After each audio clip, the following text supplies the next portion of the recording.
As Israel continues to battle Hamas militants in the Middle East, its government has mobilized over 300,000 reservists as they plan their response to rescue hostages taken in that terror attack. And right here at home, President Biden addressed the nation with a forceful show of support for Israel.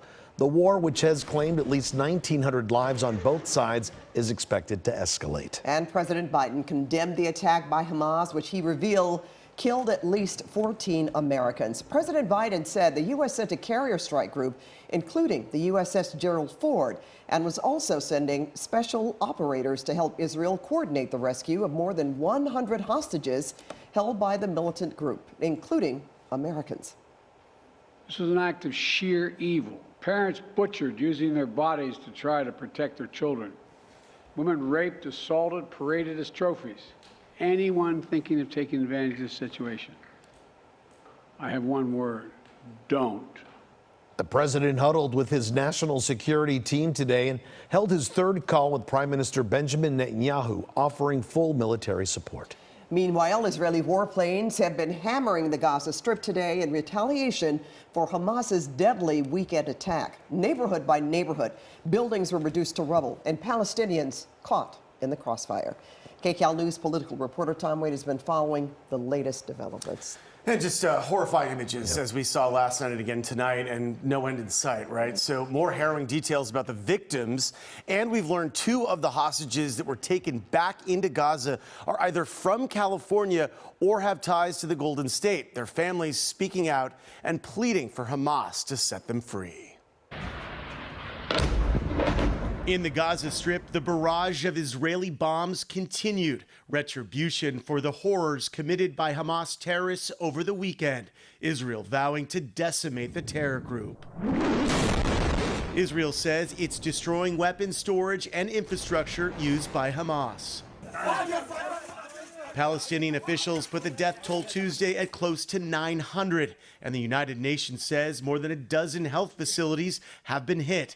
Israel's military says it's now positioned 35 battalions in the areas surrounding Gaza, from where Hamas launched its attack on Saturday, catching Israel's security forces off guard. Hamas propaganda videos appear to show the militants training for an attack, complete with a model village. The militants fired more rockets today, hitting the city of Ashkelon in southern Israel. Israel's Prime Minister Benjamin Netanyahu promised his people they would have vengeance.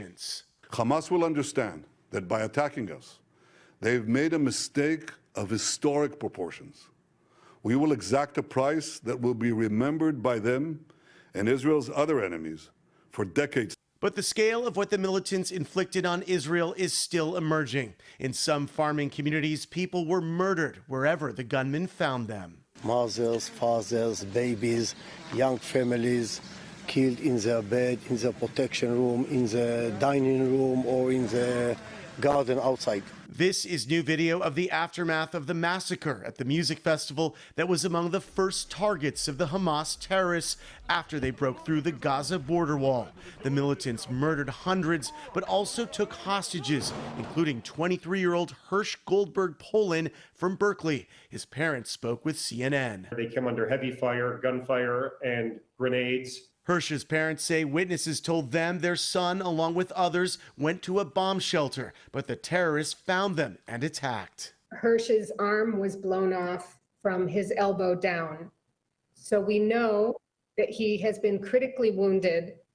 He tourniqueted with a shirt his own arm, but the terrorists came in after the gunfire settled, and they said, anyone who can stand up, walk out. A young woman who was playing dead said Hirsch was able to walk out. At some point, he sent these texts to his parents. I love you. I'm sorry. I took it to mean I love you and I'm sorry, because whatever is going to happen is going to cause you tremendous pain and worry. A California-born grandma, Adrienne Netta, was also taken hostage, kidnapped from her home during the rampage. It happened while she was on the phone with her family. The optimistic scenario here is that she's held hostage in Gaza and not dead on the street of the kibbutz where we grew up. Also trapped in Gaza, Palestinian Americans, including Haneen Okal. You can hear bombs exploding near her during her interview with CNN as she discussed her attempts to get help from the American embassy in Israel. They couldn't at all call us, or we didn't get any information from them. It's happening 24 hours, all time. They're bombing all around, from south to north, to the center of Gaza, everywhere. It is extremely difficult for Palestinians to leave Gaza in normal circumstances. Gaza is sealed off with a massive wall. There are essentially two ways to enter and leave: the Erez crossing into Israel and the Rafah crossing into Egypt.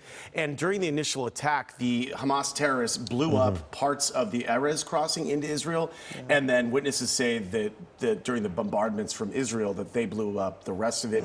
The authorities in Israel do confirm that that crossing is not an option, and it's not clear if the Egyptian government will let people leave through there. So how do they leave as well?